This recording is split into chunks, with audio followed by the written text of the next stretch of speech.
welcome to episode 471 of the podcast devoted to the classic and sometimes the not-so-classic genre cinema of yesteryear. It's Monster Kid Radio, and we are in week 2 of Lucha de Mayo. It is the month that we celebrate all things luchador monster movies here on the podcast. My name is Derek M. Cook, the writer, host, and producer of this here show. I'd like to welcome you to the show by playing a song from the band Beware the Dangers of a Ghost Scorpion. Now, they've been a band that has supported Monster Kid Radio from almost the very beginning. They were one of the very first bands that I played way back when I first launched the show. They're actually one of my favorite bands that I've discovered through doing the show, and they have a new album coming out very, very soon. You can pick up the single right now, and that's what you're hearing in the background. The song is called Me and Him Are Gonna Beat You Up. And I think that title matches for what we're talking about this week on the show, because it is, well, a luchador monster movie, kind of. It's a little out of the box, a little different. It actually features a luchador that we've never talked about here on the show, and that is Neutron, sometimes known as Neutron, the Atomic Superman, or the Atomic Man. And we're going to talk about Neutron and his adventures fighting the death robots in this week's movie with fellow podcaster Jonathan Inbody. He picked the movie, folks, so it's his fault. So we've got that coming up. Plus, we've got Kenny's look at Famous Monsters of Filmland, of course.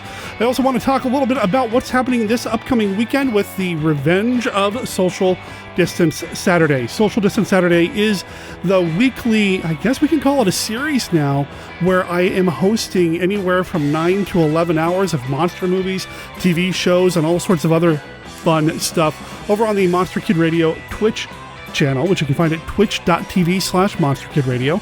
I'll make sure there's a link in the show notes. Here's what normally happens. Around 11 o'clock, I start the pre-show, and this is something that, you know, it might be a movie, it might be a documentary, it might be just a collection of trailers or TV shows.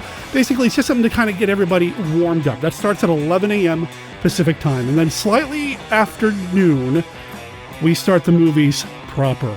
And there is a live chat going all bloody day because it's over on Twitch, and Twitch has a chat box, and I'm there, and there are so many other listeners and viewers hanging out, just chatting it up, having a good time watching these TV shows and movies. You can cash in some of your, whatever they're called, viewer points, or whatever Twitch calls them, to ask D anything, so I'll answer whatever questions you have. Also, every once in a while, at the very end, there might be a secret screening with some other stuff that I might show. That's always kind of up in the air. What's not up in the air is what movies we're going to be playing this week. I thought I'd give you guys and gals a heads up if you wanted to make some time to join us. We're going to be showing The Giant Spider, which is Christopher R. Mims' film from 2013. We're going to be showing Carnival of Souls, classic film. We're going to be showing Bloodlust, which is a movie that is which is a movie. How's that? Which is an adaptation of The Most Dangerous Game from the 60s, starring Robert Reed. You might also know him as Mike Brady. Yeah, we're going to be showing Mike Brady this weekend. We'll be showing an episode of One Step Beyond and the Larry Buchanan classic, The Attack of the Eye Creatures. Now, that's not all that we're going to be showing. We're going to be doing trailers and commercials and other fun stuff. We've also been playing some live rounds of the Classic 5, and of course, you are more than welcome to join us for the entire day, or if you just want to pop in for a little while and then pop back out, that's fine too. Everybody's welcome, and it's always free. Again, that's twitch.tv/monsterkidradio. I look forward to, well, I'd say seeing you there, but it's all through chat, so I look forward to chatting with you this weekend. I'm also looking forward to getting on to the rest of this episode of Monster Kid Radio, so here we go.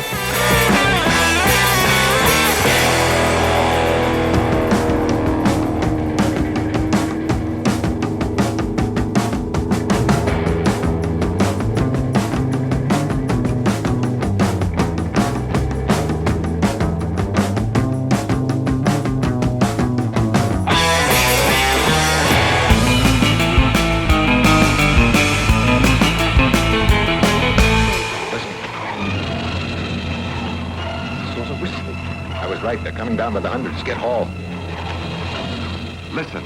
Listen very carefully. If you ever hear a sound like this, run for your life.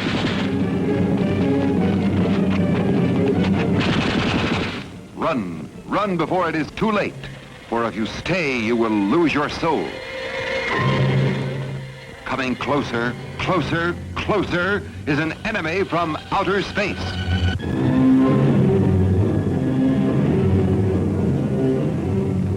From out of this world it came, a horrifying terror that threatened mankind, haunting and possessing every human being within range, an indestructible danger beyond all earthly understanding. Vincent Broadhead is dead. Dead? I watched him die a few hours ago in that plant. His whole body covered with some kind of corrosive poisoning, eaten away.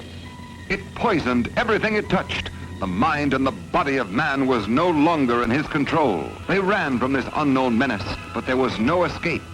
We're holding this block. We've got to, at least until the oxygen takes effect. What you know, don't, mister? Yes, where is it? Kill us. Inside those domes are creatures from outside this earth. Ah, you're mad. I've seen them. Thousands of tiny creatures that can join together and expand into things 100 feet high. In 1972, American TV networks canceled 12 TV shows for crimes they didn't commit. These shows were promptly forgotten by the public and faded into obscurity. Today, Chris Cooling researches these shows for a podcast. If there's a TV show that no one else remembers, and if you have earbuds, maybe you can listen to Forgotten TV.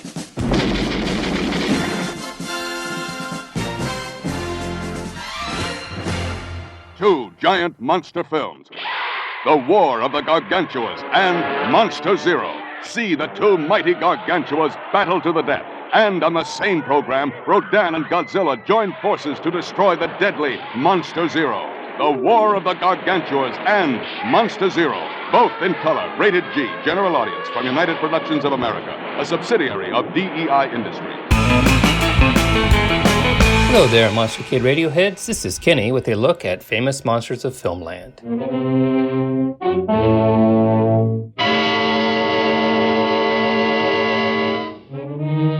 This week we are going to continue our issue-by-issue examination of films covered with article-length features and famous monsters. We are up to issue 20 from November of 1962. This issue included articles about John Carradine and Ray Harryhausen, but no specific film merited coverage. Let's move to issue 21, which features a scene from Bride of Frankenstein on its cover, and includes a film book on this classic sequel. The article takes up 40% of the issue's 100 pages and is loaded with 57 photos. It starts with this intro from Uncle Forey. I was alive in 1935, and as a guest of the president of the company that produced the picture, saw a preview of The Bride of Frankenstein on the Universal lot. I saw a lot more of what was shot, the full hour and a half, than what most of you are probably used to on television, the 75-minute version clipped of a quarter hour. Here, after a lapse of 27 years, is the complete story of The Bride of Frankenstein as I remember it. A full detailed synopsis takes up the bulk of the article. Here is how the famous scene with the blind hermit was described. That night, the monster came across a hut in the woods. In it lived an old hermit, a blind man who enjoyed playing a tune on his violin after a lonely repast. The hungry monster stood outside a window and was intrigued by the strains of music. A noise it made betrayed its presence, and the hermit came to the door to invite it in. Being blind, the hermit was the first adult human being who did not shrink in horror from the first sight of the monster. "You are welcome, my friend, whoever you are," said the hermit. There was something queer about the old man's eyes which the monster but dimly understood. The white-bearded one looked and yet did not seem to see, and there was kindness in his blank stare. The monster whimpered like a hurt animal, and the bewildered hermit reacted. "Oh, my poor friend, come in, you are welcome." My poor friend. These were strange words no one had ever used to the monster before.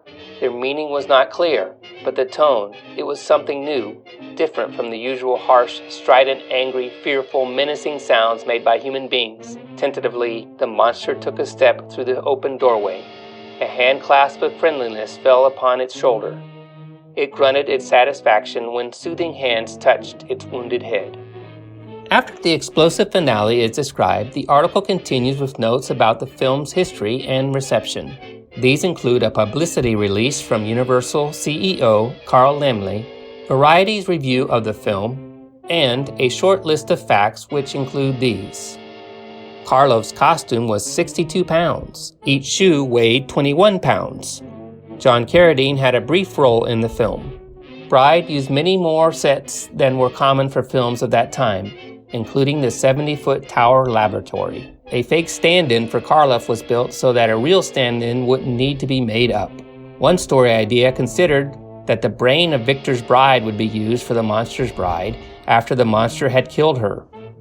Karloff lost 20 pounds during the making of the movie. Before his tragic death, director James Whale was in talks with Ray Bradbury for a new film project. The monster's makeup was a gray-green and 1/16 of an inch thick. Michael Egremont wrote the 252-page novelization of the film. There was also a brief obituary for Dwight Fry, who had passed that year. I got a kick out of this newspaper clipping from 1935. The sequel concludes after unearthly din and much excitement with an explosion. This reduces the unholy laboratory to a heap of grit and gravel. Probably this will hold the monster until next year when he crawls out of the debris for the premiere of Frankenstein's Baby, featuring some Shirley Temple with a couple of rivets in her neck. Once this point is reached, the future should be fairly easy. The monster family traversing the route blazed at Universal for the Coens and Kellys. In due time will turn out the Frankensteins on a gunboat, the Frankensteins at Putman Hall, the Frankensteins out west, the Frankensteins at Hahatonka, etc. If they are all as exciting as this one, they will be quite welcome. That is all for this week's look at Famous Monsters. We will have more next time. For MKR, this is Kenny saying adios.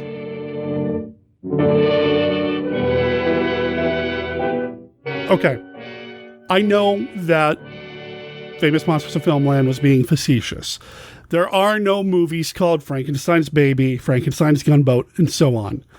But I'd really wish there was. I would love to watch Frankenstein's Baby, and specifically, I would love to watch Frankenstein Out West. Don't anybody get any ideas, though, because, well, I'm cooking something up you might hear a little bit more about by the end of the year, if not early next year. But yeah, Frankenstein Out West sounds amazing. Almost as amazing as this segment always does. Kenny, thank you so much for knocking it out of the park every week. Love to have you being part of the show, and I love these segments. Kenny, you're the man.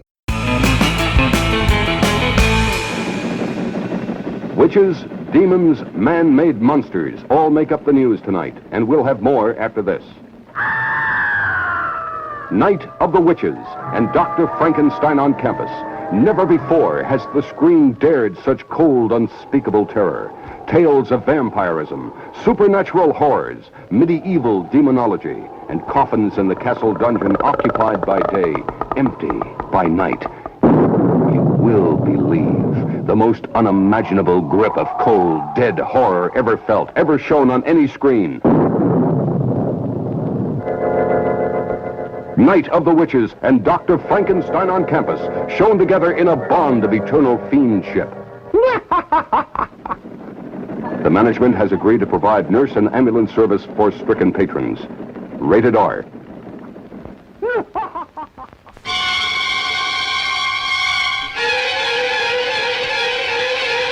He runs as though the devil himself is in pursuit. And well he might. For he saw what no man has ever seen before.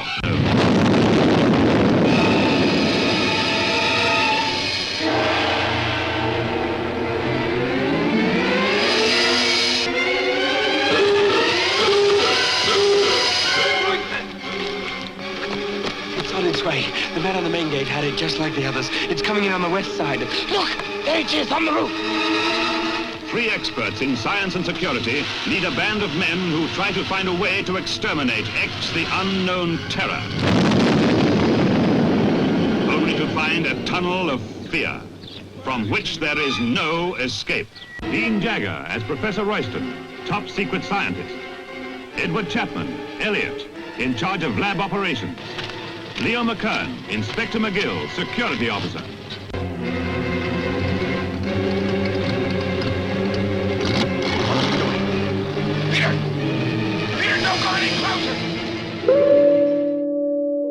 Night falls on the great halls of Frenzy Wood.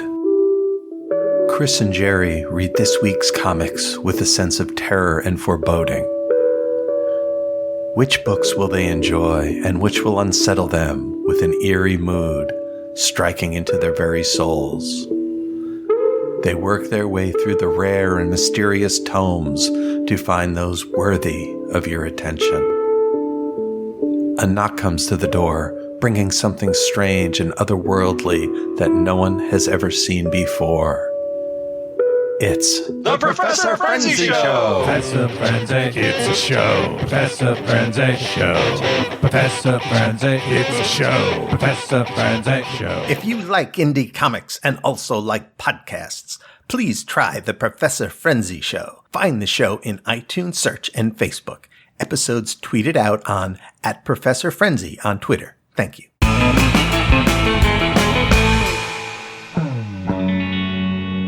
Buenas noches. ¿Dónde está mi perrito? No está en mi mano, está en mi carro.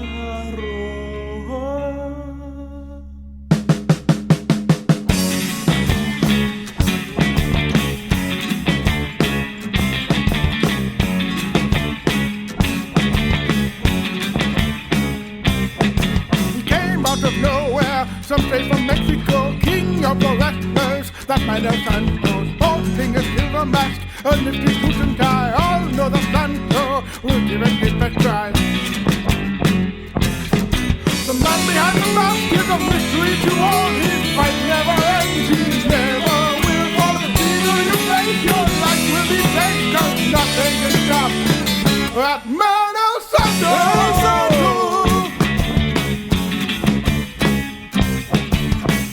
And the blue demon, the friend of Santo, they fight the evil, the threatened Mexico, Dracula and the Wolfman, and Frankenstein as well. They all failed 'cause Santo sent them to hell. I can't understand the word of Spanish, but I know that Santo's a friend of justice. And the evil you face, your life will be safe, 'cause nothing can stop that man of Santo. Jonathan Inbody is a filmmaker, an author, a podcaster, and a friend. Welcome back to Monster Kid Radio, sir. Thank you. I believe you forgot Renaissance Man. That's the way I've been introducing myself lately, so... Is that on your business card? It's not, but I do need to have just a business card that just says Renaissance Man and nothing else, so that nobody's actually clear on what it is that I do. I don't know why this is the energy I'm bringing, but thanks for having me back. Yeah. No, I'm thrilled to have you back. You know, we've had John before for Lucha de Mayo, and I'm still saying it right. So we've had John before for that, and I wanted to have you back on. You always bring those interesting movies to the table. I mean, when we did Santo and the Blob, I was like, wow, that was a fun time, even though it was a little weird. So yeah, I wanted to have you back on, and you picked this movie, but I don't want to talk about the movie yet, because I want to talk about you. Oh, sure. There's a book that either just came out or is coming out that has one of your short stories? Yes, well, I've got a couple. Okay. One that recently just came out right at the start of May. It's a collection called Ray Gun Retro. It's all short stories that are like retro sci-fi. And I have a story for it called A Wolfman on Mars, which I think really for your audience, like that's right in their cue zone of exactly what they would want. And it was a lot of fun to write. It's from Zombie Pirate Publishing. The collection is. They've published one of my short stories before. It's a great little collection with a bunch of great authors, and I'm really excited about it. So if you guys want to look up Ray Gun Retro, check it out. It's super cool. I think you'll really like my story. I think my story is actually the first one in the book, so you might be able to read some of it on the Amazon page for Ray Gun Retro as well, if you want, some proof of concept. Right on. But either way, any of my short stories and stuff, if you go to amazon.com/author/Jonathan Inbody, you can find any of the collections that my short stories have been in. I've had like 5 or 6 published and a bunch of drabbles that are like, I have like 30 of those are like 100-word short stories. But you can follow my writing work there if you like, and I would appreciate it. Sounds good. I'll make sure there's a link to Ray Gun Retro in the show notes. It'll be that special Amazon affiliate link so that you're helping to support not just Monster Kid Radio, but you're supporting Jonathan as well and getting his work out there. I'm eager to read this story, man. I don't know if you've told me the name of the story before. And if you have, I forgot it. So either way, it's like, wow, that sounds cool. I've been doing a lot of werewolf stuff recently. Like I just had, well, you've seen it. I just did a short film that's werewolf adjacent, I guess is the way that I'll put that. Well, you don't want to give it away. Yeah, I can't talk too much about that, but at some point that'll be online to be watched. Yeah, there was a short film that I'm imagining would have been shown in some festivals by now, if not. Yeah, pretty much. For the state of the world, yeah. Yeah. And now it's just kind of sitting there. And I'm just waiting to see when the world will start back up and when it can actually be shown. And then once it's had like a little festival season run, then I'll put it on YouTube and I'll come back on Monster Kid Radio to promote it and tell everybody to watch it. Right on. And if we're still doing the social distance Saturday screenings, with your permission, we'll run it as well, like we did with the Unearthed a couple of weeks back. Yes, absolutely. Get some more Inbody all over the place. That sounded awful. It's not the worst pun that's been made with my last name. Oh, boy. Which actually, I don't know if you want to include also the link to Unearthed in the show notes as well, but that's my previous short film. It's like a mummy throwback black and white Universal horror style short as well that I did like last year. Yeah, The Unearthed. Yeah, that was the one that we showed a couple weeks back, and it's pretty cool too. Now, that's you in there, right? That's you? Yes, yeah, I am in Unearthed. I am the main character of Unearthed. The lunatic, luckily, I did not have to act in. I don't like acting in my own stuff if I can help it, so I'm glad that I didn't have to. But Unearthed came together basically pretty quick, where I just wrote the script and was talking to a friend of mine who's worked with me on film projects before, and he was like, well, do you want to just shoot it and get it out there? And it's worked out pretty well, but that one kind of was thrown together in a way that the lunatic is not. The lunatic came together much more of getting actual professionals from around Buffalo where I live to come together and make it together. And I'm very proud of it whenever it gets out there. Yeah, keep us posted for sure, because we want to help push it here on MKR, not just because I did some of the sound effects for you, but I'm just eager to see how it goes, because I've watched it numerous times, and it's a fun little short, man. I dig it. So hopefully people will be able to see it sooner rather than later. Yes, let's hope. But I'm, everything's just on hold now, so. Right. I'm just waiting. I understand, man. I understand. Yeah, filmmaking is a collaborative art and or business. You can't really do it on your own unless you're either doing something really experimental or animated. So yeah, and I'm not making unfriended movies, so yeah, that's the thing, right? Yeah, it's hard. You can't do that over Zoom or Skype, really. I don't know. Maybe somebody should do a Zoom horror movie now at this point. I wonder how that would look. Oh, I'm sure there's 8 of them already in production. True. That's going to be the next year of film festivals is going to be all one character shorts that people filmed during quarantine. Right on. And now, is there another book coming out later on? Yes. I think I remember you saying something about June, right? Yes. In June, I have a short story called Torsiker's Reef that is coming out in a collection of cosmic horror called Deep Sea. Deep Sea Volume 1. That's from Black Hair Press. Basically, that'll be coming out midway through June. I'm also very proud of the story in that it's my first cosmic horror thing that I've gotten published. It feels good to be working in that genre because I love it so much. So be on the lookout for that. I'm sure I will either, when that comes out, post a link on the Monster Kid Radio Facebook page with your permission, of course. Oh, of course.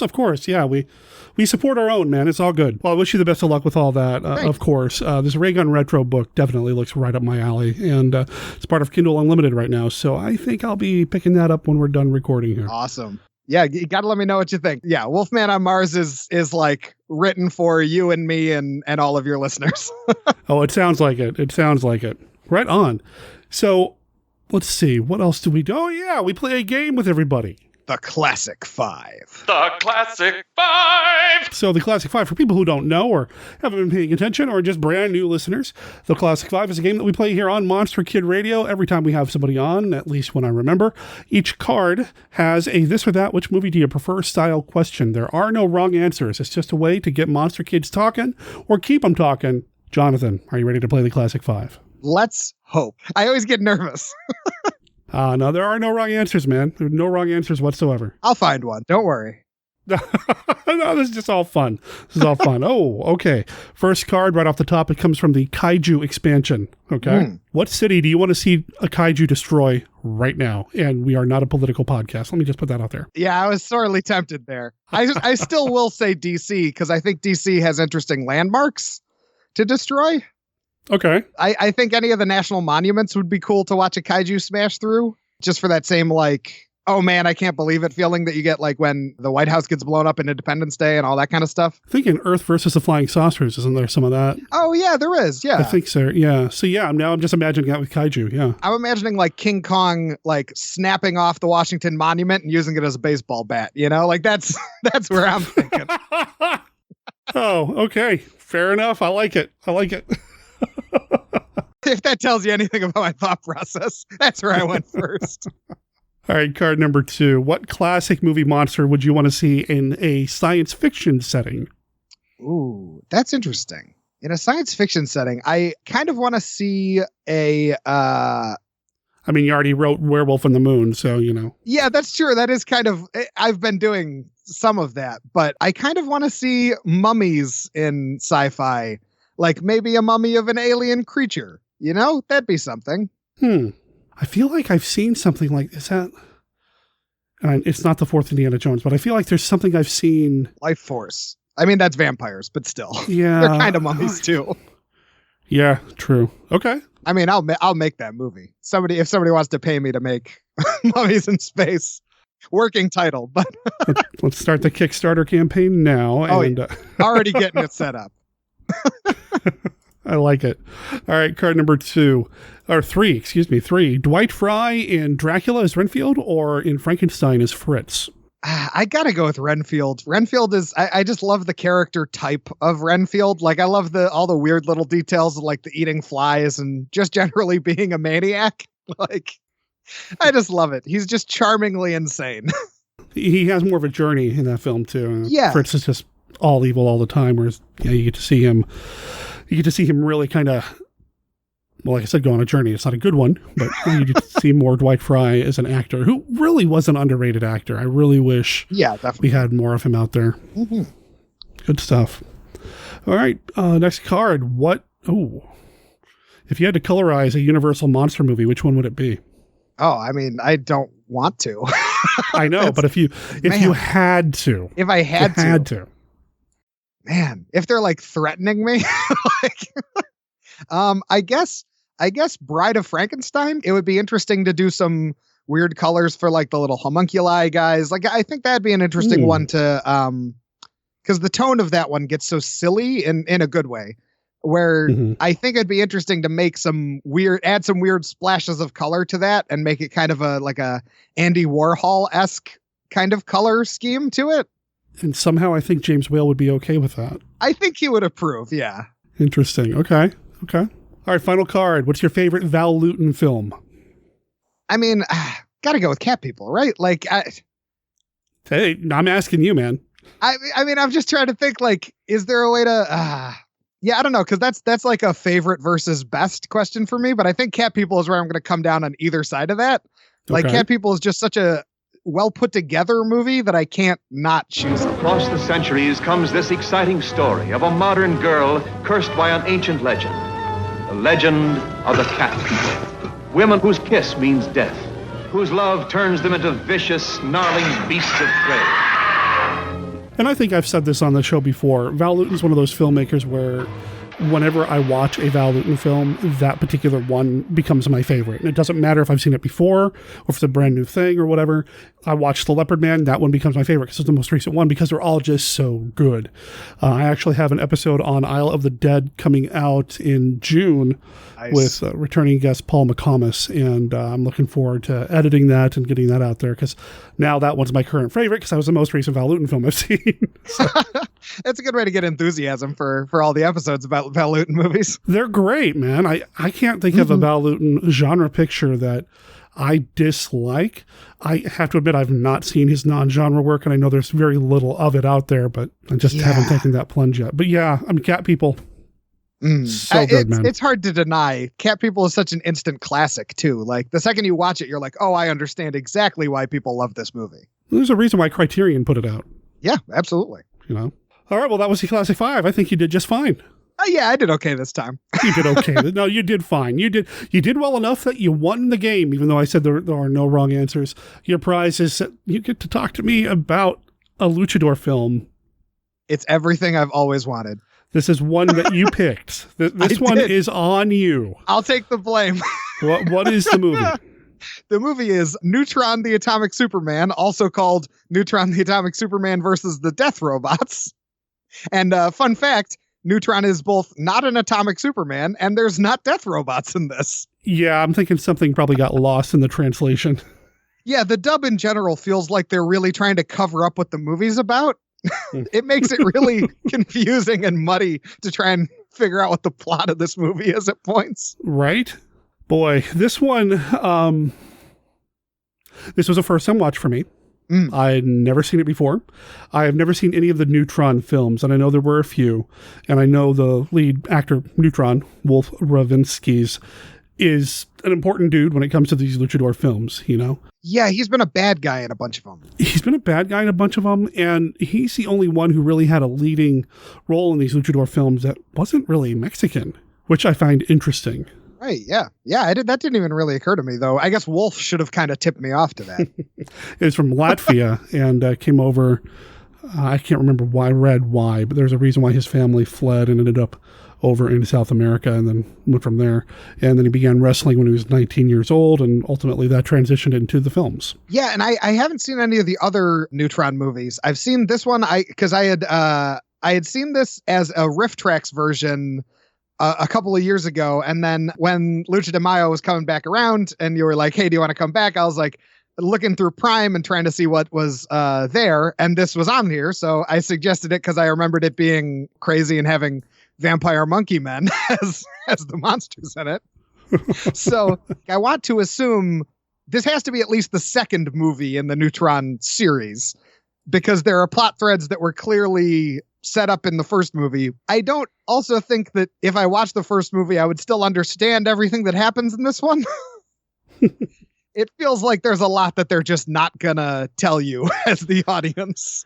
It does seem to zip along pretty quick and just kind of skipping over a lot. Let's see. There was this film, Neutron versus the Maniac, and Neutron, I'm guessing, against Dr. Whatever that is translated into. Those were films that came out afterwards. This one is 1962, and I think I see, there's at least one other Neutron film in 1960 that I'm not going to try to pronounce because I'll get it wrong. Yeah, I wonder if the other Dr. Caronte one comes before this one, because Dr. Caronte is the bad guy of this one, and they talk about how he's supposedly dead at the beginning a bunch. Yeah, that's true, huh? Yeah. Or maybe that's like the next one, and it's like another, I don't know. It doesn't matter. I'm not going to speculate. So the thing about this movie feels to me like it is a precursor to what we would come to know as the traditional Lucha Libre films. It feels like this is something that maybe the Santo and Blue Demon films, I was going to say saw, but movies can't see other movies. You know what I mean? It feels like it's something that was produced before, and then the filmmaker said, okay, let's like that, and let's do something similar and amp it up a little bit, because it doesn't have some of the hallmarks of a lot of the Santo or Blue Demon or Mil Mascaras films. There's no real long extended wrestling scene anywhere in this. Yeah, but they replace it with like 3 really long singing scenes, and like 2 of them have the female lead singing at the club, but then there's one that's just like a mariachi band that's just like 3 minutes in the middle of the movie. And you saw that in some of the Santo films as well. I mean, this was a staple of a lot of Mexican cinema in general, just having the singing moment. I mean, Ship of Monsters, which is a fantastic film. Someday I'll cover here on the show. Great monsters. Then, hey, it's a musical too. So, you know, this is something that happened back then, but it really feels like a lot of it was padded, and it just doesn't have the same vibe that I get from a Mil Mascaras or Blue Demon film. All the singing scenes, just as a side note, reminded me a lot of the singing bits from War of the Gargantuas. Oh, yeah. Where it was like the exact same setup of like, hey, just don't pay attention to those monsters for a while. We've got this other thing to show you. Yeah. Except there was never the moment of like, the Gargantuas coming in and wrecking stuff around the singer and, you know, the club going to chaos in this, unfortunately. Yeah. And that kind of would have redeemed those scenes for me if the ape vampire robot things showed up and just started throwing stuff at the club. Yeah, it would have been great. When you see these scenes turn up in some of the other films, the movie that we're going to be talking about next week with Kenny, it's a Blue Demon film, and there are some scenes where Blue Demon doesn't go, but some other characters go to like a go-go dancer place, whatever. And so there are some extended dance numbers, but it's interwoven within what's going on in the story. I've seen other movies with like Santo and Mamascus and Blue Demon going out with their ladies to a club, and there's singers and all that doing their thing, and there's a musical number, but again, it still seems a little bit more connected. Whereas this doesn't really to me. With the Santo one, some of the spy-oriented Santo ones have him like going to that club to like meet an informant. Like there's a story reason to go there. And in this one, the character of Nora, most of the time doesn't even feel like she needs to be in the movie. It feels like she's in the movie to give an excuse for the musical scenes rather than to really add to the plot. That's exactly the vibe and impression that I got here when it comes to this movie. And which again makes me feel like this could have been like a precursor to what we would see later, but there were Santo movies coming out the same year this one came out, and they already were developing their own formula. This just kind of seems like this weird kind of side thing, like, well, luchador adjacent, to use the phrase you used earlier, adjacent. It's like luchador adjacent to me, because there's no real wrestling. There's a lot of fist fights. That's cool, but you see that in action movies. This could have been a martial arts film. This could have been... It's like trying to be a mad scientist movie. It's trying to be a superhero movie, and it's trying to it's using the luchador aesthetic on top of those two things. Right, yeah. In terms of the look, in terms of how they treat the luchador, totally different. Because again, and I hate that we keep going back, or that I keep going back to Santo and Blue Demon and all these. It's hard not to, though. They're the classics. They're the tropes of the standards. Gotta love them. Yeah. In this... people don't seem to trust Neutron. There's a whole lot of, who is that man under the mask? Whereas with Santo and Blue Demon, that's just who they are. They are Blue Demon. They are Santo. They are Mamascus. We're not trying to unmask them to figure out who they really are. We're going to take their help because that's what they do. They're the heroes. With Neutron, there seems to be this weird, not even like Batman-esque. I mean, it's just this weird kind of, do we trust the guy in the mask? Who is that person really, trying to figure it out? It's like you're just muddying up the story here. Just let him do his thing, man. In superhero tropes, he's got the kind of the normal person power set. He can't teleport or fly or really even have super strength. Santo, they kind of give not really super strength, but they basically have him have super strength. Pretty much. Whereas with Neutron, it feels like the scenes where Neutron is interacting with the cops. It reminds me a lot of Daredevil comics, where the cops are all kind of treating him just like he's just a crazy person, That's probably a better comparison than Batman. Yeah, he's a vigilante. We don't trust him kind of, you're nuts kind of, yeah. And it's a grounded world, and they're being like, why is this guy dressed like the devil here? Or in Neutron's case, why is this guy in a black mask here? Yeah. They repeatedly use the phrase black mask, and, the black-hatted cowboy being the bat, there's really nothing here to make him seem like he's this bastion of heroism that the community looks up to. It's just a guy in a black mask running around thinking he's a superhero type. I wonder if they didn't switch the costumes for Neutron and Dr. Caronte at some point, prior to making the series, because Dr. Caronte is all in white. He looks like Storm Shadow from G.I. Joe. He's fully only wearing white. I actually liked that look a lot. I like the short sleeves and white gloves. Yes. Yes. And then the way he just walks around his lab holding hands with Nick, his little person sidekick. Okay. It's really cute. It's oh boy. It's really adorable. They're just good friends. It's adorable until you realize that's, despite his actual height, a full-grown man being treated like a child, which does sometimes happen with little people, and it's unfortunate. It's messed up to treat little people like they're chimps. Yeah. And this movie has a real bad case of that. Yeah, and even the dubbing, the voice they gave him is pretty awful. Ugh. Yeah, they give him this raspy kind of, it's no good. Yeah, it's like Watto from Phantom Menace, but even worse. There's a very stereotypical. Yeah, it's awful. It really is. I mean, and this is something that you'd see in a handful of these movies too, but typically those characters are able to do what they need to do. They're independent thinkers. They don't need to be led around by their hand. They're just dudes. They just happen to be shorter than everybody else, Whereas this guy,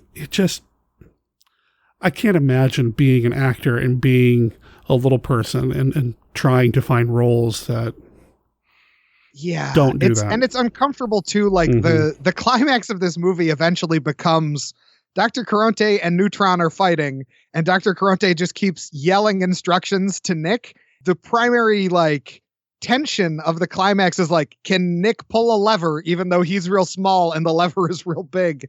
It was funny and sad at the same time and in equal parts. Yeah, there's an absurdity to it, you know? Yeah. And I think that's where some of the laughter, some of the giggling comes from, is that it's just so absurd. It's not... It's uncomfortable. Yeah. It's not, ha, ha, ha, look at the little guy. It's just awkward and absurd.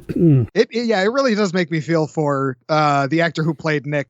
It's a bummer that this is what, good on him for being able to have the job, but I want to really like talk to that guy and be like, hey, are you okay with this? Or is this something that they're just making you do? Yeah. And I don't know who that actor is. The language barrier between me and the luchador films popping up again. I can't read Spanish. I don't speak Spanish. And a lot of these films don't have English written websites available for me to review. And that's not a failing of the film. It's just, I just don't know. There's some cultural ignorance on my end here. So I don't know who that guy was. Yeah, I think the dub changes some of the character names too. Like I don't think that character was named Nick in the Mexican cut of this. And I don't even think Neutron was named Neutron in the Mexican cut of this. Probably not. I think the whole Neutron the Atomic Superman is literally just to put on a poster so you can play it at a drive-in, you know? He doesn't have powers. He's not an atomic Superman. He talks about a neutron bomb, but it could have been a different kind of technology or a different kind of bomb that they dubbed over and called it the neutron bomb to imply that he like got superpowers from it. They do a lot of weird trying to story spackle in this movie. Like they play a lot of games with trying to make you think there are connections between things to try and explain plot holes. Yeah. Which feels like the dubbers noticed that the movie made no sense in the script. I would love to know what the original cut looks like for this. And maybe there's a subtitled version out there somewhere if there is, I would love to see it. I would too. There is some cool stuff in this, and it's directed by Federico Curiel. I apologize for the last name, but he did one of my absolute favorite luchador films, Mummies of Guanajuato. I love that movie. Oh, really? I mean, he also did the Brainiac, great Mexican horror movie from what I hear. I've never seen it, but he did a handful. You should watch it. It's good. I keep hearing that. It's on my list. I swear one of these days I'll get to it. But I mean, he did a handful of these movies. The Champions of Justice. I mean, that movie is amazing. Masterpiece. Yeah. Instant masterpiece. Yeah. It's fantastic. So he knew what he was doing. The movie is made very competently. It's just that the script, whether it's because of the dub, whether it's because of the story that they decided on, like it's probably a combination of things. But entire scenes go by where you don't really understand even how the characters are connected to each other. There's like a love triangle with Nora and Nick and James, I think, are the other, or no, Charles and James and Mark. There's like three guys and then Nora. And like, I still just can't tell any of the three guys apart, except that one of them has a mustache. And there's supposed to be like a lot of drama of like Professor Thomas trying to figure out like one of them could be Neutron and he's like trying to investigate, but it just doesn't land because you just no basis of who these characters are or really even what they do. Like you kind of get a sense of one of them being like a news reporter. It's just incomprehensible plotting. And I don't know if it's the dub or the script, but someone is asleep at the wheel. I love your phrase story spackle, man. That is exactly what's going on here. It feels like to me. They're trying to make everything make sense and establish the relationships, but they are so interchangeable most of the time anyway, with the exception of the one guy really wanting to know who Neutron is. Yes. It's really difficult to kind of keep everybody straight. And Neutron, and again, I'm going to blame this on the dub. He's got this, I'm a vigilante. I do this because I believe in justice and I'm going to help everybody and that's what I do. Just very almost arrogant. Yeah, they make him really snide to Professor Thomas, especially. Like he talks to Professor Thomas like he's a child. Mm-hmm. It's very off-putting. Like the character of Neutron, I find him kind of charming because of that, but it feels like that's not something they're intentionally doing. It feels like it's kind of a, even if I can find joy in it, it's not that they're doing that because they think that's an interesting setup.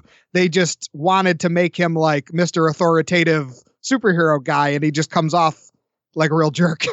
And sometimes I'm okay with that. I've talked about Brian Donlevy being my preferred Quatermass when it comes to the Hammer films. And because he's got this gruff kind of, I'm doing science, get out of my way so I can do the science. He's a great jerk. I mean, he's great. And I really like that approach. He's just so focused on the science and this is what I'm going to do. And well, everything just went to hell. I guess we'll just start over tomorrow. No big deal, whatever. And I get a little bit of that out of Neutron, but there's just something less charming about it for me. Neutron almost has like very little character other than that kind of that arrogance that we've just been talking about. Like they spend a lot of time questioning who he is, but they don't really explore who he is. Like Neutron doesn't have like, he's just, I fight bad guys, the character. There's nothing else really, like he doesn't have like a gimmick or a reason that he does it or like a calling card. He just goes and beats up criminals, and he seems to have a grudge against Dr. Caronte, and maybe it's connected to the neutron bomb. They're just not interested in giving you enough information to be able to like actually understand what Neutron's deal is. Which felt odd to me. Again, this movie is painted in such broad strokes. You would think that a lot of this information would just be given to us, almost spoon-fed, just like, this is who this person is, this is who that person is, and they are going to fight, but there's not... Of all the movies that have weird opening narrations that tell you too much about the story, why doesn't this movie? Right. Like, even if you want to just do it just as the dubbers, and you want to say stuff that isn't true in the original film, but is true in this version of it, just have a thing where it's like, Neutron, the atomic Superman, got his powers from the neutron bomb, and his arch nemesis, Dr. Caronte, who killed his scientist parents. Like, just give some kind of a backstory. Like, it doesn't need to be anything like substantial, but something. Yeah, establish the world a little bit more for us. And again, it can be painted in really broad strokes like the rest of the movie. It probably should be, so it fits. And maybe there is a previous Neutron film where some of this is discussed, but I know that like the Blue Demon films and El Santo, you get a little bit, but not really. I think Mil Moskowitz gets more of a background than anybody else, but that doesn't even carry from film to film sometimes. I don't expect whatever the Neutron film before this one was, I don't expect that it was like Batman Begins. Like I don't expect that it was like, let's see the reasons why Neutron does what he does. Let's dive in deep. Yeah, so that's what we need now is the Neutron origin story. So, Neutron begins. Neutron begins. And again, if anyone wants to give me money, I'll direct it. I'll do it. There we go. I'll write it. I don't care. Yeah. Yeah. Should we explain the like plot of this movie? It's hard to do, but we probably should, right? And again, it's painted in very broad strokes, pretty basic. Yeah.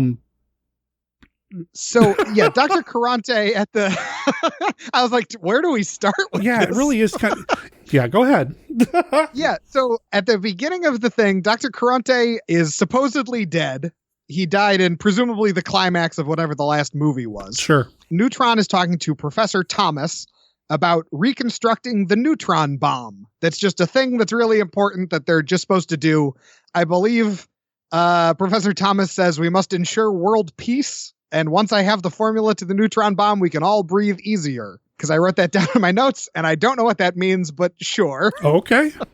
I guess. But Dr. Caronte, of course, is not dead, because we've just been talking about him and his kind of wholesome, kind of weird friendship with his little person sidekick, Nick. Oh, I caught that slip. Sir. I caught the beginning of the word fetish coming out of your mouth. I caught that. I was like, can I get away with it? No. Better back off of that one. Well, that's, yeah. So, everybody, if you watch this movie, that's the vibe you get. He holds his hand when he walks from room to room. It's really weird, man. It's just weird. Either they're like childhood friends, or he's like, this is my live-in butler, like it's. Yeah. You mentioned walking him around like a chimp. There's a little bit of that. There's a little bit of, I'm going to take care of my kid kind of vibe. It's just bizarre. It's a mini-me situation, but like a full-on mini-me. Yeah. Taken to an uncomfortable degree. Yes. Much more uncomfortable than the actual mini-me and Dr. Evil stuff, which is doing it as a joke. But Caronte also has the aforementioned death robots. I think I've been calling them vampire monkey men. They're That's what they look like. Clones. They're like Sasquatch, Planet of the Apes vampires. Sure. Yeah, I don't know. Like it feels like 5 or 6 ideas put together. He's growing them in his lab, and he at one point Like the first scene that you see Dr. Caronte and Nick, Caronte just takes Nick around and like opens a couple of coolers and shows him the like clones of these things that are growing. Hey, look at this one. Hey, that's messed up. Yeah, this one looks pretty good. Like that's like a whole scene in this movie. Oh man, look at this. This is pretty gross. Pretty much the makeup, the character design of these things. You said Planet of the Apes. It really feels like some knockoff masks and whatever fake hair they happen to have around the studio that day. And yeah, it's just really weird. It's a lot like the aliens from Mechagodzilla, like the ape man, like, which is a very clear rip of Planet of the Apes. Sure. It's weird that this wasn't made in the 70s when Planet of the Apes ripoffs were like a huge thing. Right. So aside from his little monkey man vampire clones, Caronte also has 3 brains of professors who were working on the neutron bomb, and he's put them together into one big brain, and it needs blood. Lots of blood. Because that's how brains work. Yeah, I mean, you know, I feed my brain blood all the time, don't you? No, well, and I mix my brain up with Brenda's to get double smart. So yeah, I totally get it. Exactly. Yeah. That's what you got to do. I do want to address before we get much further. This was not planned, but another one of the movies that we're talking about here during Lucha de Mayo, I just did it for the very first time, listeners, and I blame Jonathan. We've got it. I blame Neutron. Lucha de Mayo, one of the movies that we're talking about here, does have disembodied brains that talk to the villain in them. It's a little bit more, I don't want to say explained, because how do you explain that? But it seems to make a little bit more sense than what we're seeing in this film. Yeah, I'm very confused by the method with, like, how did he combine 3 brains into one big brain? Did he literally just mash them together and put them in the shape of a brain? Right. It's not mechanical, really. Like, it's in like a cathode ray tube, and he has little like mad scientist levers and electricity and stuff around it. But it's not like it's a mechanical brain, really. It's just a big brain in a mechanical housing. We're not losing the personalities of the people whose brains these are later on in the film. Yeah. He's still addressing them, and they're addressing themselves as the 3 individual people that make up this tri-brain. Yeah, it's an odd setup. Yeah. Like, anytime there's disembodied brains and things, like, that's always kind of enough for me. I never really want or need more of an explanation. But this is the one where I'm like, okay, no. We gotta really zero in on this, and you have to explain what this is. Okay, that's the poll quote for this episode. Disembodied brains, that's enough for me. You know, how could I not be charged by a movie that has a brain of 3 scientists put together, vampire ape men? Like, just those 2 elements are, you know, that's enough to sell it. It's weird that those are the things that they seem to be trying to cover up with the, like, branding, you know, for the American version of this. Yeah. Yeah. I don't know. I guess I don't know how I would advertise this at the time. If I was like doing the dub and stuff, I guess I'd try to cover that stuff up too. But, yeah. Yeah. I don't know how I would do it though. Yeah. I don't know. I think they had no other choice. Yeah, like, I guess, yeah, because you either have to go like, I don't know, they're death robots, or you have to take the same amount of time that you and I are taking to be like, they're Sasquatch zombie robot vampires, clones. I don't know what they are. Like, and that doesn't really fit in the characters' mouths, you know? No, you gotta not think up to their speaking voices. Death robots. I have to assume there's something lost in translation, that the word in Spanish doesn't have the same definition that we do for the word robots. You know, it's an automaton, it's a zombie, an animated corpse. There's something there. Yeah, like homunculi. Yeah. That's like a word for an organic robot, basically. Like, but in the 60s, nobody knows homunculi. Like, right.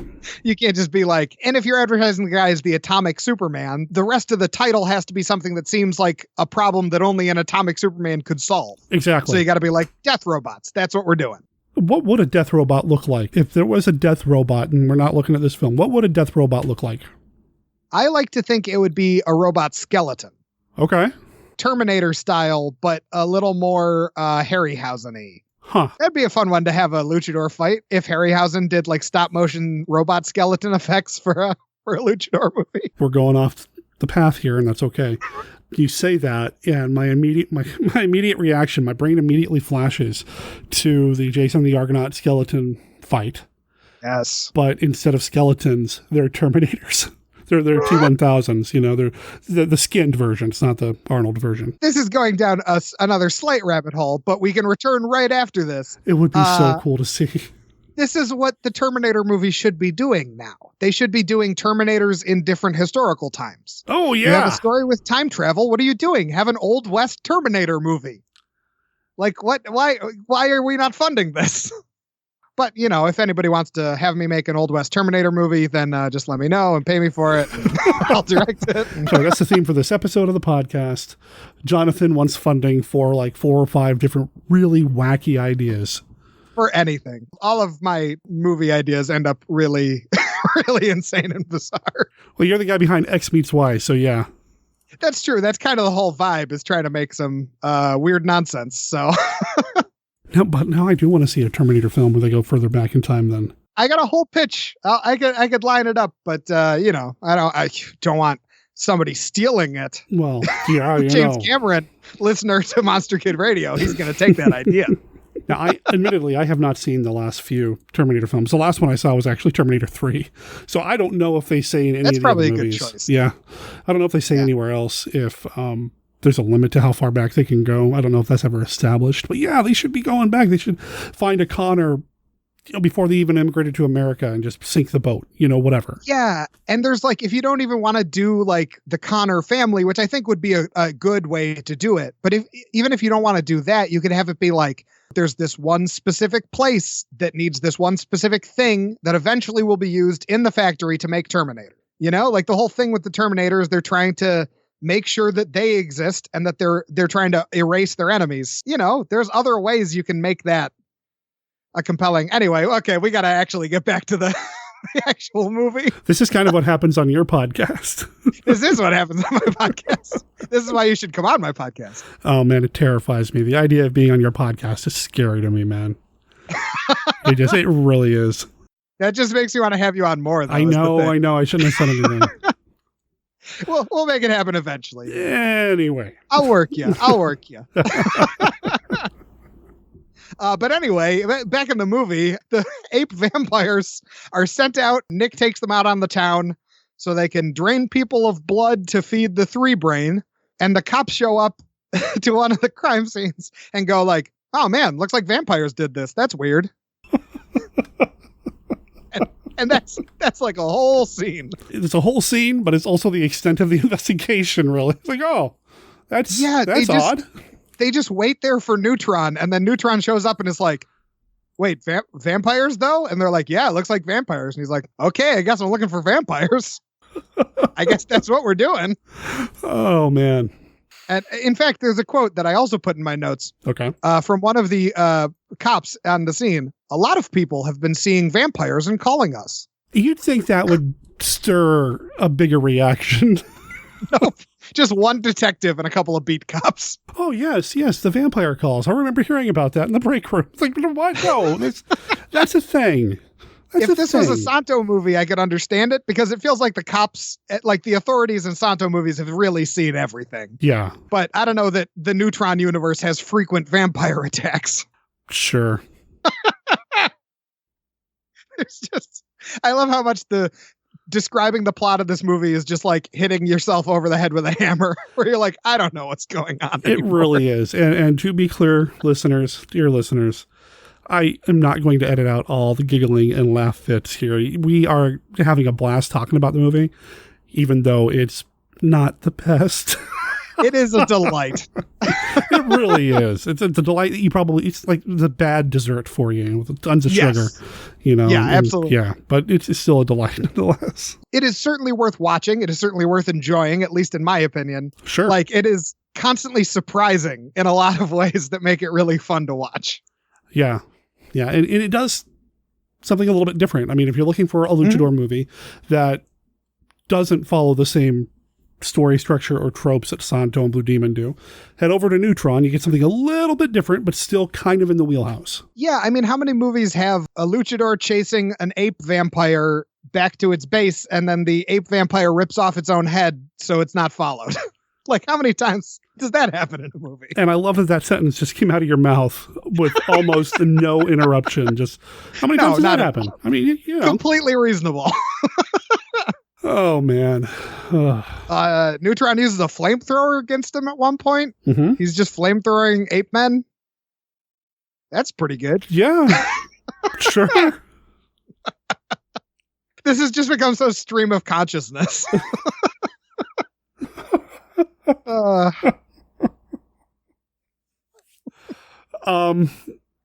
don't know where we are even in the story at this point. I think we can safely jump ahead to Dr. Carrante capturing Professor Thomas and Nora. Mm-hmm.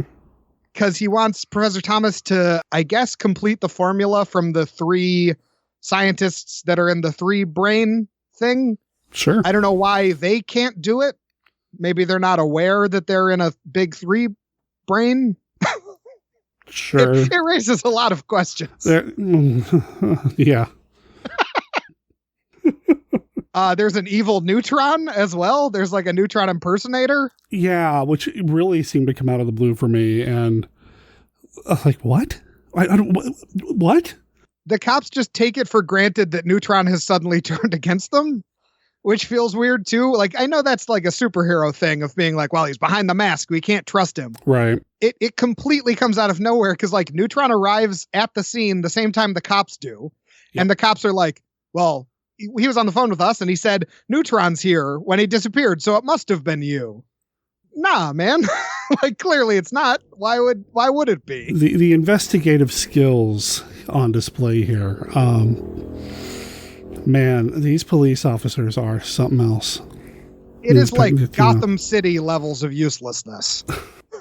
I don't know if that's even fair to say to Gotham City. I mean, it's just... That's true. They're like Detective Harvey Bullock from Gotham City levels of uselessness. I mean, at least if a vampire showed up in Gotham or some body drained of blood, there'd be a bigger reaction than, oh, well, you know, we did get a couple of calls about vampires lately. This would be a little bit more than that.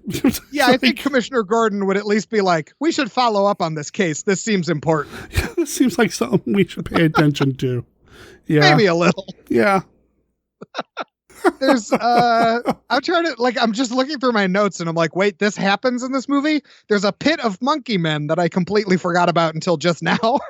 There's like a whole pit. Doesn't he threaten to push Nora into it?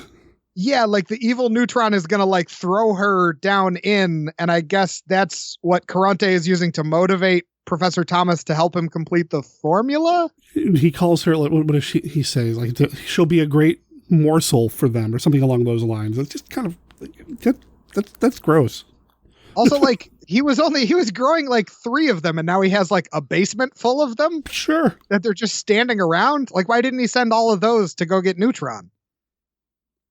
There's like 30 of them. I got nothing, man. Explain it to me, Derek. I got nothing. Villains are dumb. I don't know. I don't understand. That's the catchphrase for the movie. Villains are dumb.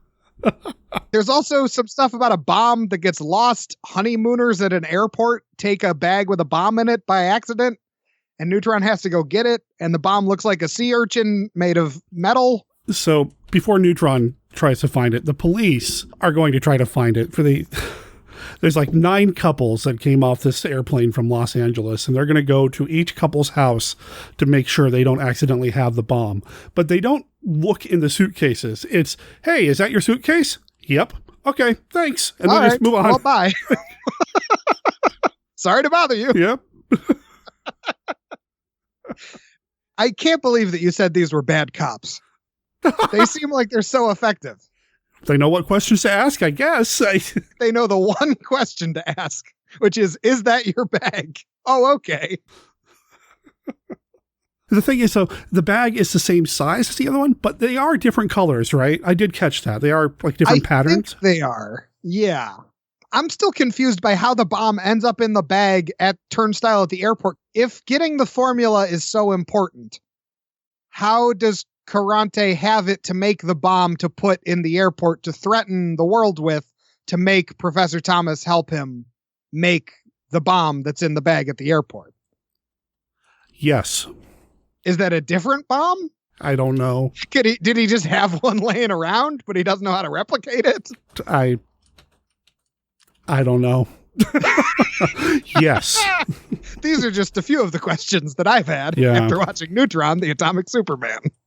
And conveniently, the honeymooning couple that took the wrong bag, which isn't something that is orchestrated by the villains, the bad guys in this film. They just kind of slip the bag next to them, hoping, I guess, that they're not paying attention enough to where they do grab the wrong bag as they walk away. And they're just so enamored with each other. It's a honeymooning couple, like you said, and they're just staring into each other's eyes as they walk off, grabbing the wrong bags as they go. And, you know, how many things had to fall just right in place for the villains to even get this far? It's so many steps along the way that are unclear. Yeah. Like, there's why put it at the airport? Do they want someone to take it and take it home so that the cops wouldn't know where it is? If they did that, why tell the cops that it's at the airport? Just to cause chaos? Yes. nothing about the last half of this movie follows at all. Yeah. Or the first half, really, but the first half you just go like, oh, I must have missed it in the last movie. I'm thinking there are some things that may be missing here, but who knows? Yeah. But even if there are things that are missing, that would be a failing of this film, because it's not like people can just go rent the previous movie and watch it to get caught up. And I think it has to come from the original film too, because it's so unclear in such a specific structural way for the movie where it's, okay, Carrante wants the bomb, but he's going to put the bomb in a thing. And then eventually he's going to come back when the cops find the bomb, and Neutron's also going to be coming for the bomb, and they're going to fight. And then Carrante's going to run away to his car and drive back to his lab so that Neutron can follow him there so that they can have the final showdown. That's not even a scripting problem. That's just nobody knowing how stories work. Which, again, is so weird because the director also wrote the thing. Yes. It's bizarre. It's like a free-form approach to storytelling where they're just improvising every scene. Maybe that's where the atomic part of everything comes from. You know, it's so atomic that it's so beyond our... I don't know. I have no idea. Like in the 50s, atomic just means whatever. So that just carried over into this film. I also was kind of, I was going to say awestruck, but probably gobsmacked is the best word to use. Enamored. There we go. There we go. I was enamored with how they decide they need to destroy the three brains. There's no talking to whatever consciousness is left in these things to say, hey, by the way, we're going to kill you now. It's just, we got to destroy them because they're going to be used by the bad guys. Well, how do you do that? They've been drinking blood, so anything else will work. Okay. I just love the idea of there are these three scientists. What would the difference be if Neutron had arrived and there were just three scientists tied up together? Right. And their intelligence was being used by the villain. Would Neutron still be like, we got to shoot these guys in the head? They're too dangerous to be left alive. Right. And then after they destroy the brain, Neutron's like, okay, you guys go ahead. I'm going to go break something now. And then Neutron and Carrante just hit each other for like 10 minutes back and forth. Hey, you know, those punches were good. They were some good punches. It's a great fight, but all the dialogue feels like WWE dialogue. They're just yelling things of like, well, I'm the good guy, so I got to say this. And then the bad guy's like, well, I'm the bad guy, so I got to say this back. And they just do that for a long time. Yeah. It is a long fist fight, and I think the punches did work really well. I think they sold them really well. So some good stunt work, if nothing else, for that scene. Yeah. And it's a good set. The lair set of Dr. Carrante is really cool looking. It's a cool lab. When they set it on fire at the end, it's really interesting too. They have a big explosion. Yeah. Because little Nick can pull the big switch, which is just horrible that that's what this comes down to. Yeah. It's just, I just looked at my notes again, and I have an exchange between Carrante and Neutron as they're fighting. As I think I just wrote it down as an example of the generic dialogue. But Carrante is like, together, you and I could rule the world. And Neutron goes, you could not. My job is to destroy you. And Carrante replies, we could be invincible. And Neutron says, I'm still not interested. Cool. Cool, guys. That's a conversation. That's what people sound like when they talk. Cool. I'm still not interested. Oh. I appreciate your offer to rule the world together, but no thanks. It's like, meh. My job's to destroy you. I'm good. It's just more fun to beat you up and destroy your house. Yeah, and to go back to the lab, I thought the lab looked great, and even the neutron bomb, it does look like a metallic sea urchin mixed with maybe like Sputnik. It's really kind of cool looking, I think. And it's got the guts, the mechanical guts inside that they're working with and all that. And I thought that was, they didn't skimp on the prop there. It was kind of nice. And then they do burn down the lab, and even there's a bit where Carrante gets punched and kind of pushed up against a slab that's on fire now. And so again, decent stunt work. Yeah, definitely. Really, the script is where this movie falls down in general, because the effects are not worse than the other Luchador movies.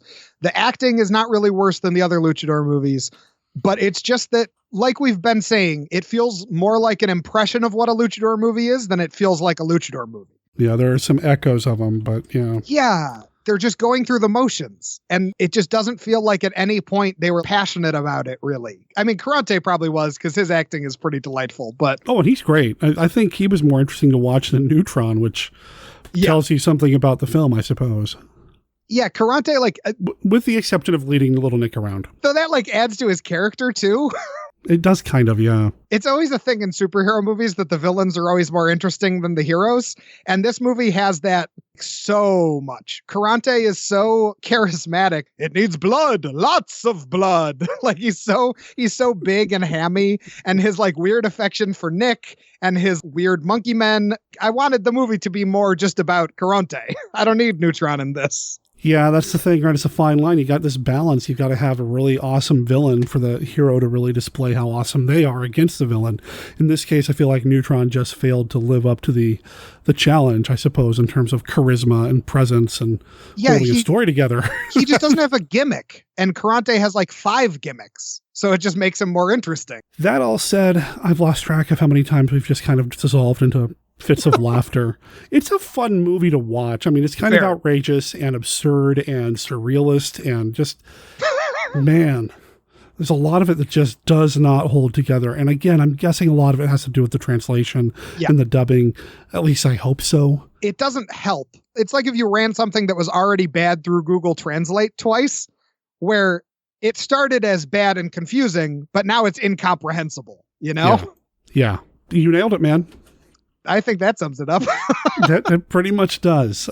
We've probably spent more time trying to understand the story than people spent writing the story. But, like I said, it's fun. Neutron is an interesting look for a luchador hero in these movies. He does not have the traditional, barrel-chested kind of thicker stance. He looks more like I don't even want to say bodybuilder because he's not super bulky. I mean, he's in good shape. Yeah, he's kind of got a kickboxer look to him. He's lean muscle. Again, to the Daredevil comparison, he's got a boxer's kind of physique. Whereas Santo and the rest of them, they have more a rounded, barrel-y kind of, you know, and that's just as tough, if not more so.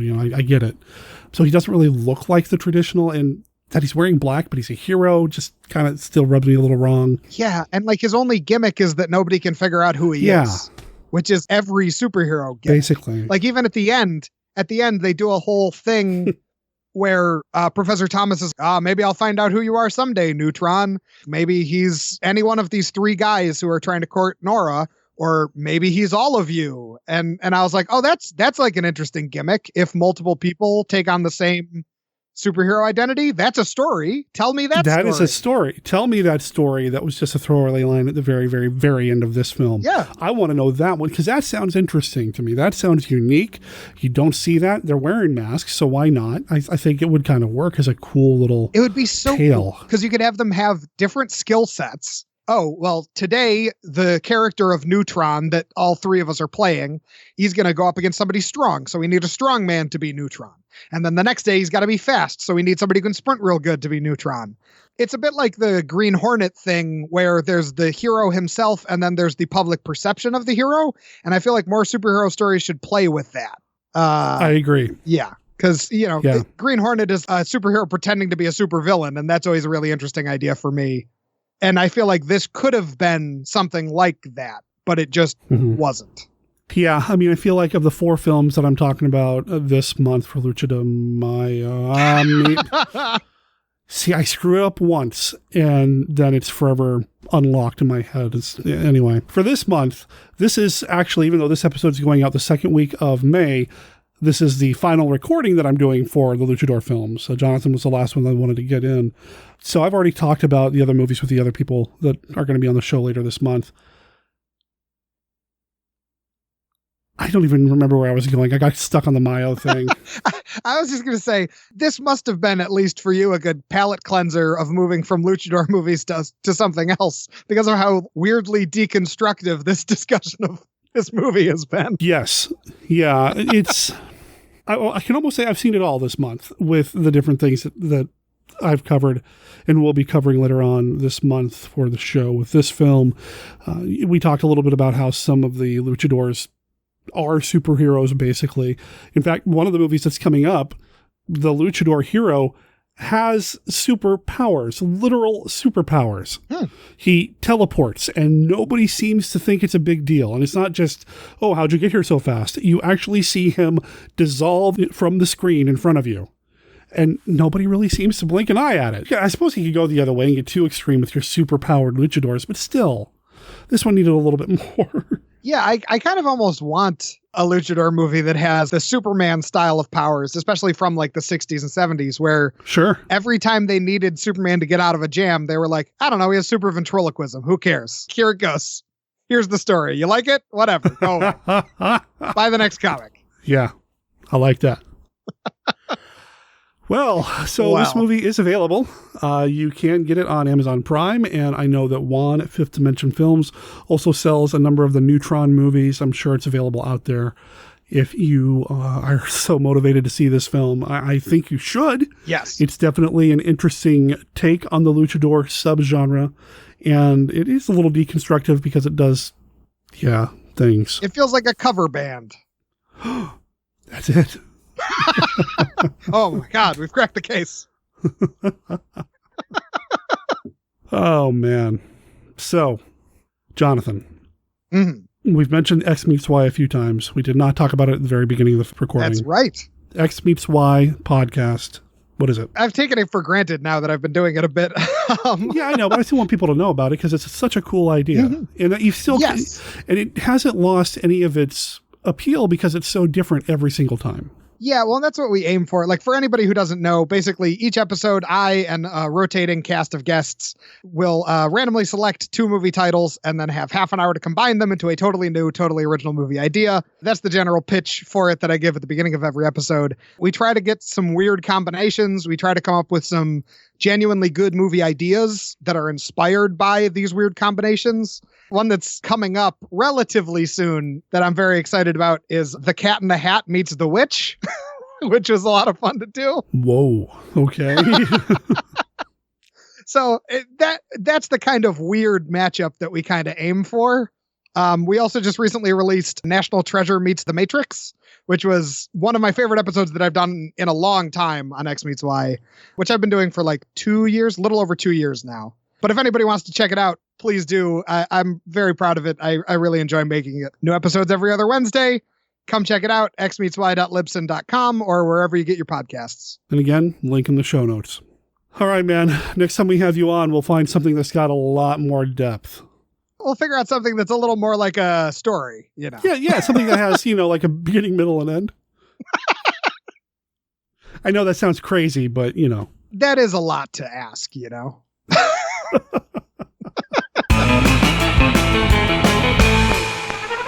incredible Black Beauty slices through the night with the Green Hornet and Kato at the wheel.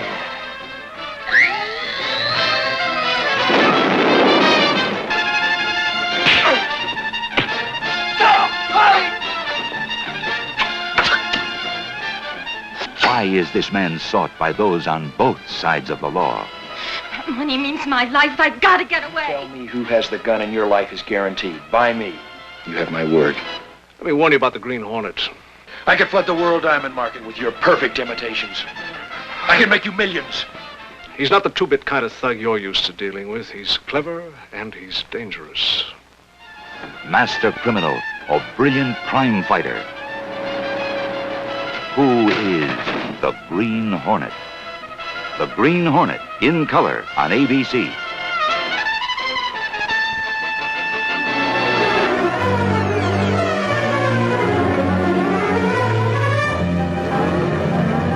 Hello, ladies and gentlemen. I'm Richard Carlson. If I look somewhat older and more drawn than I have in my recent pictures, it's because of the harrowing experiences I've been having here in The Maze. The Maze is the first picture in 3 dimension that delves into the weird and terrifying world of the supernatural. If you're familiar with the exciting effects that can be achieved with 3D, you can imagine what happens when something from the great beyond reaches right out of the screen to clutch at you. Oh, and one more thing. After you've seen The Maze, please don't reveal to your friends the secret of its story or its startling climax. Because you see, we think The Maze will amaze you.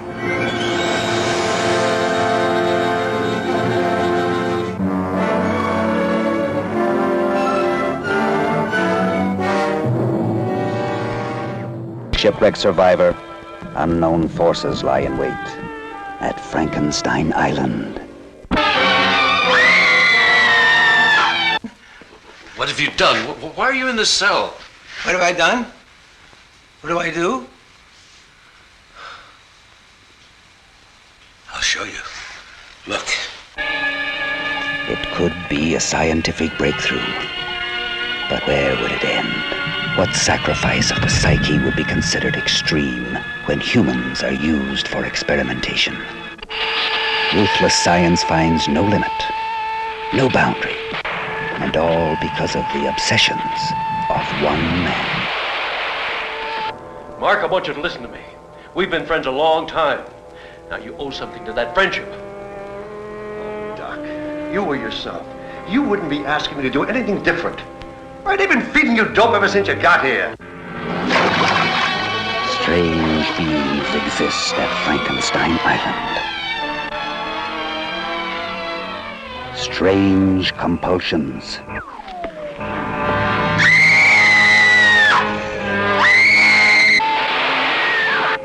A secret lab with 7 million volts of power. It's a mind warp. Frankenstein Island. Rated PG.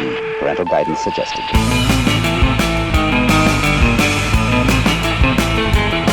Well, that brings us to the end of this episode of Monster Kid Radio. I hope you're enjoying the Lucha de Mayo experience this year. I'm having a blast.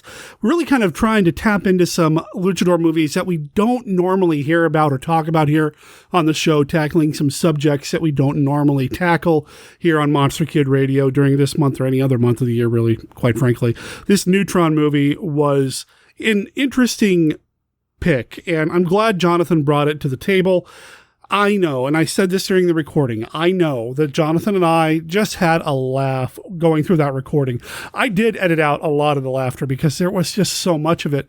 Bottom line, as much as we were laughing at the movie, we were also laughing with each other and just had a grand time watching this thing. There's a reason why Mystery Science Theater riffed this film, or it might have been the Riff Tracks people at that point, but there's a reason why this movie gets riffed. It's got some goofiness, but it's also got a lot of charm, and I had a blast. I'm also really looking forward to next week because Kenny's back on the show to talk about a movie with me, and he's bringing his Blue Demon goodness.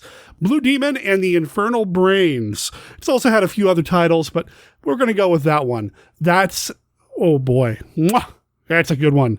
Really, really cool. And is the movie I was referring to earlier in the conversation with Jonathan about another movie that had scientists' brains being stolen by a master criminal. And anyway, you just have to come back next week to hear all about that film. Should be a good time. Also, next week, we'll go over any listener feedback that we happen to get here on the show between now and then. If you want to call in and leave us a voicemail, please feel free to do so at 503-479-5657. That's 503-479-5MKR. Or if you want to send us an email, you can do that at monsterkidradio@gmail.com. This is available over on our website, as is everything else that we've talked about during this episode of Monster Kid Radio. Links to those books that Jonathan's involved with, links to my book, links to the Mexican Masked Wrestler and Monster Filmography book, And you know what? Kenny mentioned the Bride of Frankenstein novelization during his Famous Monsters of Filmland segment. Now, this book is currently out of stock, but it has been reissued. It is something you can order right now on Amazon, and you'll get notified as soon as more copies become available. And I'll make sure there's a link to that as well, the Amazon affiliate link that you can use to help us out whenever you buy something at Amazon. I don't know if they're still doing it, but as of this recording, TeePublic has been doing a sale up to 35% off everything, and that includes everything in the Monster Kid Radio TeePublic shop. Link in the show notes for that. Or just look up Monster Kid Radio over on TeePublic. Oh, and I did play a song in the middle of this episode right before the conversation with Jonathan. Thought you'd like to know that was from the band The Nick Adams. The song was called El Santo, the Silver Masked Avenger. It's from their album In the 25th Century. The Nick Adams is no more. The band disbanded years ago, but before they did, they gave me the okay to run their music on my podcasts. So there you go. There will also be a link to my It's Pronounced Cook YouTube channel. This is my personal YouTube channel where I do talk about other things than monster movies. I know. It's okay. I do have things other than monster movies in my life, and I do talk about that over at It's Pronounced Cook. But the reason I mention it here is because I do talk a little bit about what's going on with Monster Kid Radio as well as the It's Pronounced Cook YouTube channel. So I'll make sure there's a link to that as well, or you can just look up It's Pronounced Cook on YouTube. In that case, I do spell Cook C-O-O-K because that's how it's pronounced, even though my last name is spelled a little different. Anyway, link in the show notes to that, as well as a link to Jonathan Inbody's short film, Unearthed. And until next week, remember that Monster Kid Radio is a registered service mark of Monster Kid Radio, LLC. All original content of Monster Kid Radio by Monster Kid Radio, LLC is licensed under a Creative Commons Attribution, Non-Commercial, No Derivatives 3.0 unported license, except for the song Me and Him Are Gonna Beat You Up. Man, I love that title. That song is copyright 2020, Beware the Dangers of a Ghost Scorpion. You can find them over at ghostscorpion.bandcamp.com. You can buy this single right now for $1. And keep your eyes out because I've got a full album coming up very soon. And listeners, between you and me, I've heard some of it. It's good. It's real good. Big thanks to that band for letting us play their music here on the show and for their support of Monster Kid Radio over the years. Check them out, buy their stuff, and when you do, let them know that you heard them over here on Monster Kid Radio. My name's Derek M. Cook. I'll talk to everybody next week, or maybe this Saturday if you hop over to Twitch. Ciao.